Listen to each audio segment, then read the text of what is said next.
But those of us still cleaving to our sanity remember that Nazis were members of Hitler's National Socialist Party from the 1930s and 40s. And not only were there thousands of Nazis in Western Ukraine back then, it is still a big part of their national pride. Nazi war criminal Stepan Bandera is a national hero, and there are actual Nazi organizations still thriving in Ukraine, including the Azov Regiment, which is now a part of Ukraine's armed forces. The Nazification of Ukraine is well documented and easily verified, as is the Nazification of America.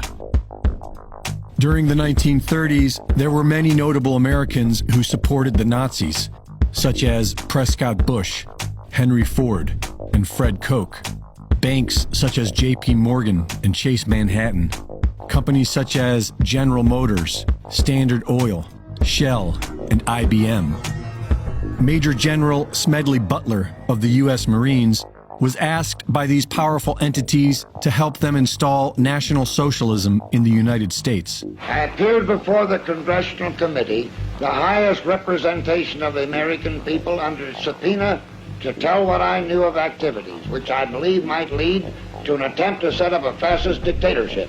I was supposed to lead an organization of 500,000 men, which would be able to take over the functions of government. And when that plan failed, war broke out in Europe with the support of the banks and these American corporate entities. After World War II, only about a dozen were brought to justice at the Nuremberg trials. The Catholic Church and the Vatican helped thousands of Nazis evade capture via the rat lines, which brought them mostly to South America, where they built an entire town in Argentina.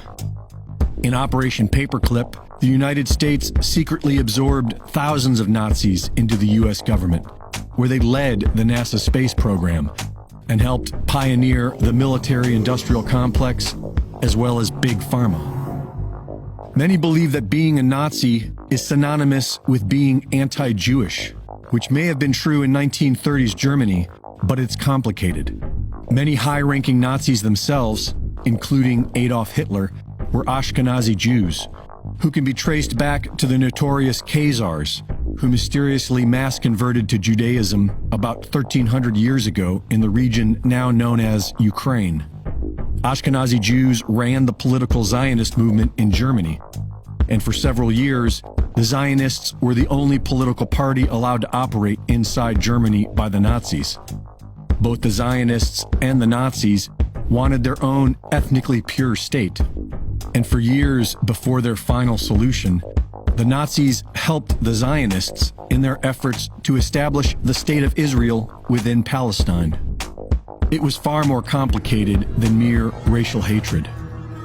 Nazism can best be described as fascism, and fascism is godlessness.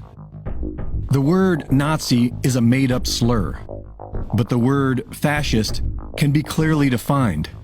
It stems from the Latin word fasces, which is a bundle of sticks banded together to form a deadly weapon. An old-school meme that represents the deadly power of an organized mob, a gang.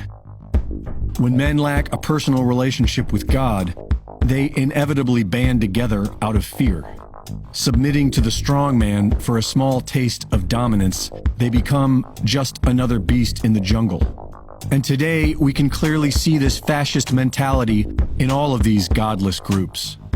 The woke, the Satanists, the transhumanists, and the genocidal mass murderers of the Great Reset are all merging together into one giant fasces. Godless men and women banded together out of fear. Fascists serving the strong man. Spiritually speaking, these are the weakest among us. And so far, we are allowing them to destroy everything. Reporting for InfoWars, this is Greg Reese.